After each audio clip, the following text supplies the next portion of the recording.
The Great Controversy, Chapter 36, The Impending Conflict. From the very beginning of the Great Controversy in heaven, it has been Satan's purpose to overthrow the law of God. It was to accomplish this that he entered upon his rebellion against the Creator. And though he was cast out of heaven, he has continued the same warfare upon the earth. To deceive men and thus lead them to transgress God's law is the object which he has steadfastly pursued. Whether this be accomplished by casting aside the law altogether, or by rejecting one of its precepts, the result will be ultimately the same. He that offends in one point manifests contempt for the whole law. His influence and example are on the side of transgression. He becomes guilty of all. In seeking to cast contempt upon the divine statutes, Satan has perverted the doctrines of the Bible, and errors have thus become incorporated into the faith of thousands who profess to believe the Scriptures. The last great conflict between truth and error is but the final struggle of the long-standing controversy concerning the law of God. Upon this battle we are now entering, a battle between the laws of men and the precepts of Jehovah, between the religion of the Bible and the religion of fable and tradition. The agencies which will unite against truth and righteousness in this contest are now actively at work. God's holy word, which has been handed down to us at such a cost of suffering and blood, is but little valued. The Bible is within the reach of all, but there are few who really accept it as the guide of life. Infidelity prevails to an alarming extent, not in the world merely, but in the church. Many have come to deny doctrines which are the very pillars of the Christian faith. The great facts of creation as presented by the inspired writers, the fall of man, the atonement, and the perpetuity of the law of God are practically rejected, either wholly or in part, by a large share of the professedly Christian world.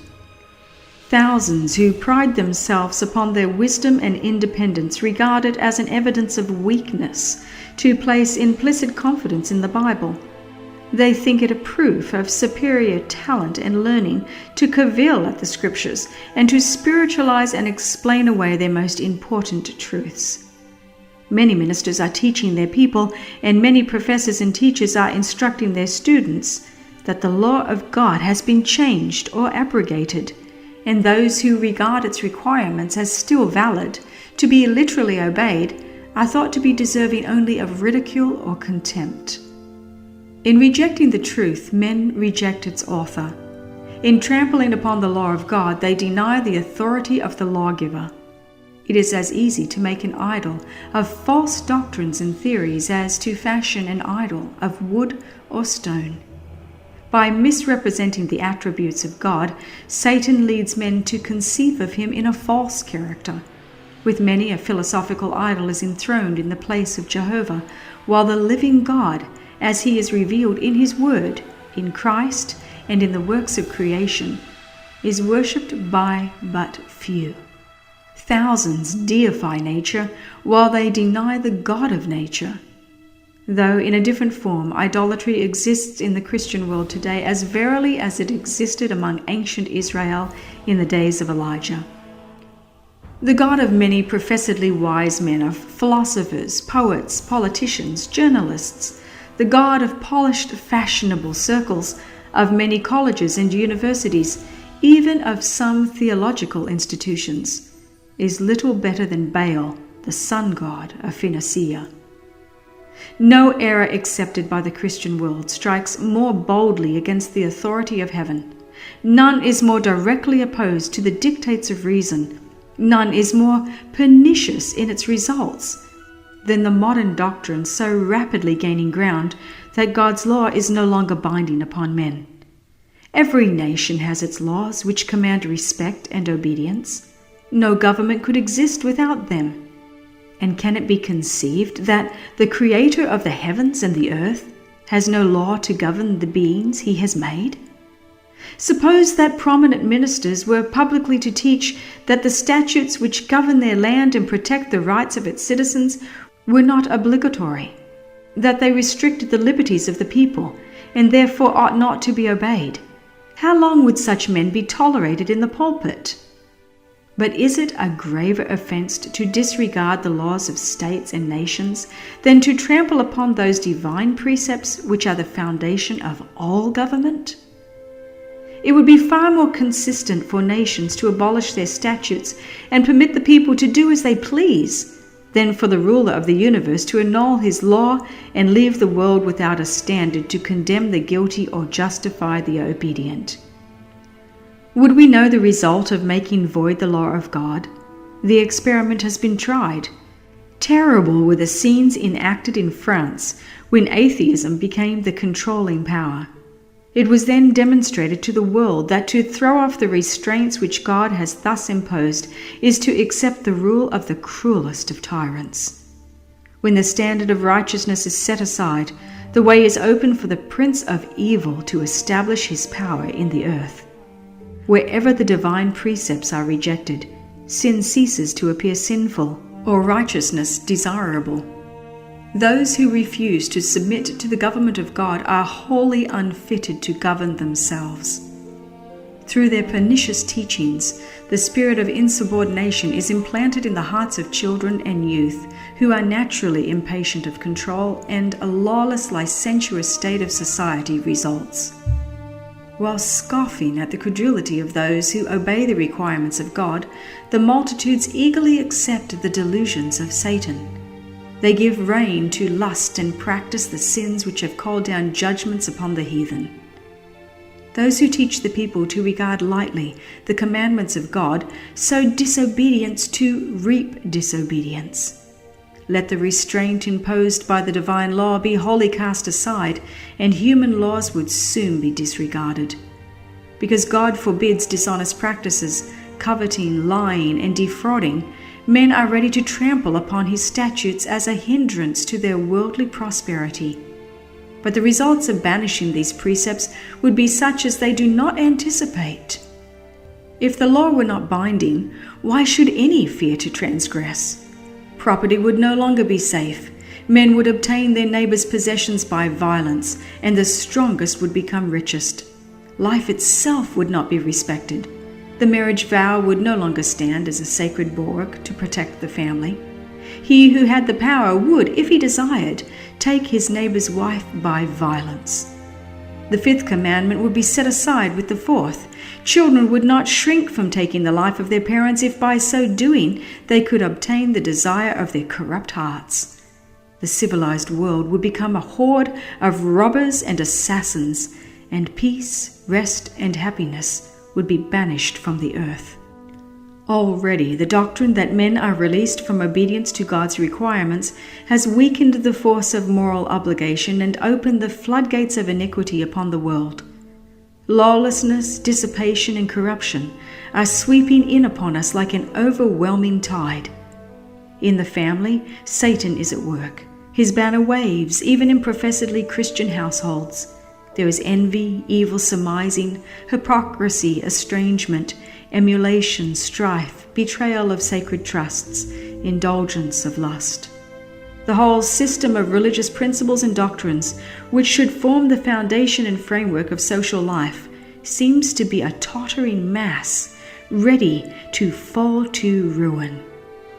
The vilest of criminals, when thrown into prison for their offences, are often made the recipients of gifts and attentions as if they had attained an enviable distinction. Great publicity is given to their character and crimes. The press publishes the revolting details of vice, thus initiating others into the practice of fraud, robbery, and murder, and Satan exults in the success of his hellish schemes. The infatuation of vice, the wanton taking of life, the terrible increase of intemperance and iniquity of every order and degree should arouse all who fear God to inquire what can be done to stay the tide of evil. Courts of justice are corrupt. Rulers are actuated by desire for gain and love of sensual pleasure. Intemperance has beclouded the faculties of many, so that Satan has almost complete control of them. Jurists are perverted, bribed, deluded, Drunkenness and revelry, passion, envy, dishonesty of every sort are represented among those who administer the laws. Justice standeth afar off, for truth is fallen in the street, and iniquity cannot enter. The iniquity and spiritual darkness that prevailed under the supremacy of Rome were the inevitable result of her suppression of the Scriptures.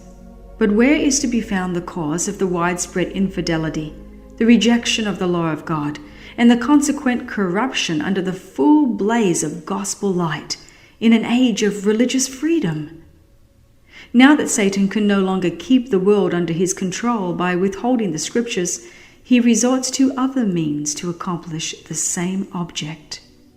To destroy faith in the Bible serves his purpose as well as to destroy the Bible itself. By introducing the belief that God's law is not binding, he effectually leads men to transgress as if they were wholly ignorant of its precepts. And now, as in former ages, he has worked through the church to further his designs.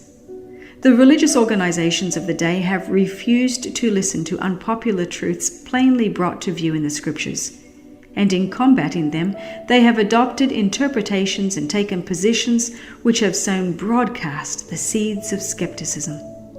Clinging to the papal era of natural immortality and man's consciousness in death, they have rejected the only defense against the delusions of spiritualism. The doctrine of eternal torment has caused many to disbelieve the Bible, and as the claims of the fourth commandment are urged upon the people, it is found that the observance of the seventh-day Sabbath is enjoined. And as the only way to free themselves from a duty which they are unwilling to perform, many popular teachers declare that the law of God is no longer binding. Thus they cast away the law and the Sabbath together.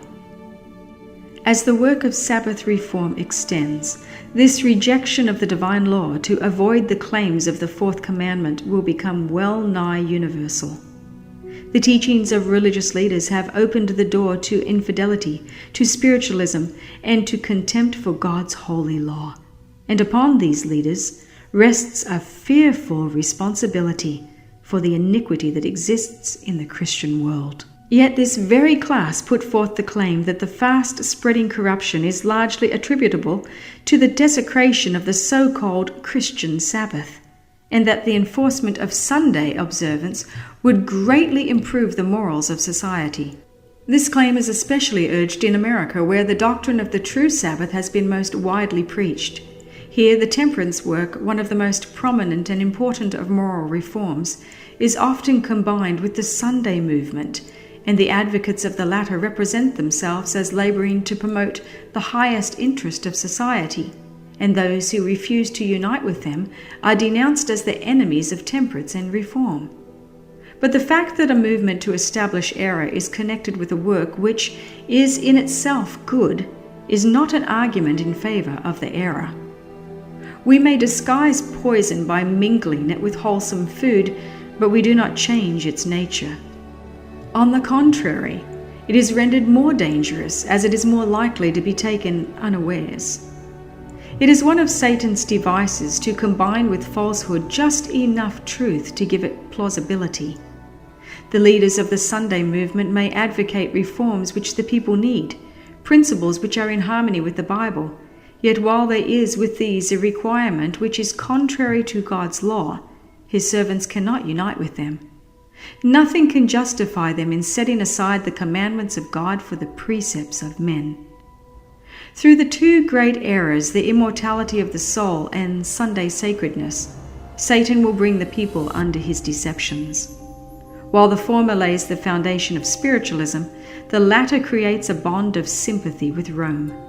The Protestants of the United States will be foremost in stretching their hands across the gulf to grasp the hand of spiritualism. They will reach over the abyss to clasp hands with the Roman power, and under the influence of this threefold union, this country will follow in the steps of Rome in trampling on the rights of conscience. As spiritualism more closely imitates the nominal Christianity of the day, it has greater power to deceive and ensnare. Satan himself is converted after the modern order of things. He will appear in the character of an angel of light. Through the agency of spiritualism, miracles will be wrought, the sick will be healed, and many undeniable wonders will be performed. And as the spirits will profess faith in the Bible and manifest respect for the institutions of the church, their work will be accepted as a manifestation of divine power. The line of distinction between professed Christians and the ungodly is now hardly distinguishable. Church members love what the world loves and are ready to join with them, and Satan determines to unite them in one body and thus strengthen his cause by sweeping all into the ranks of spiritualism. Papists who boast of miracles as a certain sign of the true church will be readily deceived by this wonder-working power, and Protestants, having cast away the shield of truth, will also be deluded. Papists, Protestants, and worldlings will alike accept the form of godliness without the power, and they will see in this union a grand movement for the conversion of the world and the ushering in of the long-expected millennium. Through spiritualism, Satan appears as a benefactor of the race, healing the diseases of the people and professing to present a new and more exalted system of religious faith. But at the same time, he works as a destroyer. His temptations are leading multitudes to ruin. Intemperance dethrones reason, sensual indulgence, strife, and bloodshed follow. Satan delights in war, for it excites the worst passions of the soul, and then sweeps into eternity its victims, steeped in vice and blood. It is his object to incite the nations to war against one another, for he can thus divert the minds of the people from the work of preparation to stand in the day of God. Satan works through the elements also to garner his harvest of unprepared souls. He has studied the secrets of the laboratories of nature, and he uses all his power to control the elements as far as God allows. When he was suffered to afflict Job, how quickly flocks and herds, servants, houses, children were swept away, one trouble succeeding another as in a moment. It is God that shields his creatures and hedges them in from the power of the destroyer. But the Christian world have shown contempt for the law of Jehovah, and the Lord will do just what he has declared that he would. He will withdraw his blessings from the earth and remove his protecting care from those who are rebelling against his law and teaching and forcing others to do the same. Satan has control of all whom God does not especially guard. He will favor and prosper some in order to further his own designs, and he will bring trouble upon others and lead men to believe that it is God who is afflicting them. While appearing to the children of men as a great physician who can heal all their maladies, he will bring disease and disaster until populous cities are reduced to ruin and desolation. Even now he is at work. In accidents and calamities by sea and by land, in great conflagrations, in fierce tornadoes and terrific hailstorms, in tempests, floods, cyclones, tidal waves, and earthquakes, in every place and in 1,000 forms, Satan is exercising his power. He sweeps away the ripening harvest, and famine and distress follow. He imparts to the air a deadly taint, and thousands perish by the pestilence. These visitations are to become more and more frequent and disastrous. Destruction will be upon both man and beast. The earth mourneth and fadeth away. The haughty people do languish. The earth also is defiled under the inhabitants thereof. Because they have transgressed the laws, changed the ordinance, broken the everlasting covenant. And then the great deceiver will persuade men that those who serve God are causing these evils.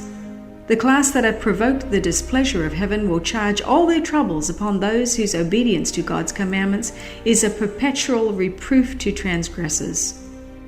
It will be declared that men are offending God by the violation of the Sunday Sabbath, that this sin has brought calamities which will not cease until Sunday observance shall be strictly enforced, and that those who present the claims of the fourth commandment, thus destroying reverence for Sunday, are troublers of the people, preventing their restoration to divine favor and temporal prosperity. Thus the accusation urged of old against the servant of God will be repeated and upon grounds equally well established. And it came to pass, when Ahab saw Elijah, that Ahab said unto him, Art thou he that troubleth Israel? And he answered, I have not troubled Israel, but thou and thy father's house, in that ye have forsaken the commandments of the Lord, and thou hast followed Balaam. As the wrath of the people shall be excited by false charges, they will pursue a course toward God's ambassadors very similar to that which apostate Israel pursued toward Elijah. The miracle-working power manifested through spiritualism will exert its influence against those who choose to obey God rather than men. Communications from the spirits will declare that God has sent them to convince the rejectors of Sunday of their error, affirming that the laws of the land should be obeyed as the laws of God. They will lament the great wickedness in the world and second the testimony of religious teachers that the degraded state of morals is caused by the desecration of Sunday. Great will be the indignation excited against all who refuse to accept their testimony. Satan's policy in this final conflict with God's people is the same that he employed in the opening of the great controversy in heaven. He professed to be seeking to promote the stability of the divine government while secretly bending every effort to secure its overthrow. And the very work which he has thus endeavored to accomplish, he charged upon the loyal angels. The same policy of deception has marked the history of the Roman Church. It has professed to act as the vicegerent of heaven while seeking to exalt itself above God and to change his law. Under the rule of Rome, those who suffered death for their fidelity to the gospel were denounced as evildoers. They were declared to be in league with Satan, and every possible means was employed to cover them with reproach, to cause them to appear in the eyes of the people, and even to themselves, as the vilest of criminals. So it will be now. While Satan seeks to destroy those who honor God's law, he will cause them to be accused as lawbreakers, as men who are dishonoring God and bringing judgments upon the world. God never forces the will or the conscience, but Satan's constant resort to gain control of those whom he cannot otherwise seduce is compulsion by cruelty. Through fear or force, he endeavors to rule the conscience and to secure homage to himself. To accomplish this, he works through both religious and secular authorities, moving them to the enforcement of human laws in defiance of the law of God. Those who honor the Bible Sabbath will be denounced as enemies of law and order, as breaking down the moral restraints of society, causing anarchy and corruption, and calling down the judgments of God upon the earth. Their conscientious scruples will be pronounced obstinacy, stubbornness, and contempt of authority. They will be accused of disaffection toward the government. Ministers who deny the obligation of the divine law will present from the pulpit the duty of yielding obedience to the civil authorities as ordained of God. In legislative halls and courts of justice, commandment keepers will be misrepresented and condemned. A false coloring will be given to their words. The worst construction will be put upon their motives. As the Protestant churches reject the clear scriptural arguments in defense of God's law, they will long to silence those whose faith they cannot overthrow by the Bible. Though they blind their own eyes to the fact, they are now adopting a course which will lead to the persecution of those who conscientiously refuse to do what the rest of the Christian world are doing, and acknowledge the claims of the papal Sabbath. The dignitaries of church and state will unite to bribe, persuade, or compel all classes to honor the Sunday. The lack of divine authority will be supplied by oppressive enactments. Political corruption is destroying the love of justice and regard for truth, and even in free America, rulers and legislators, in order to secure public favor, will yield to the popular demand for a law enforcing Sunday observance. Liberty of conscience, which has cost so great a sacrifice, will no longer be respected. In the soon coming conflict, we shall see exemplified the prophet's words. The dragon was wroth with the woman, and went to make war with the remnant of her seed, which keep the commandments of God and have the testimony of Jesus Christ.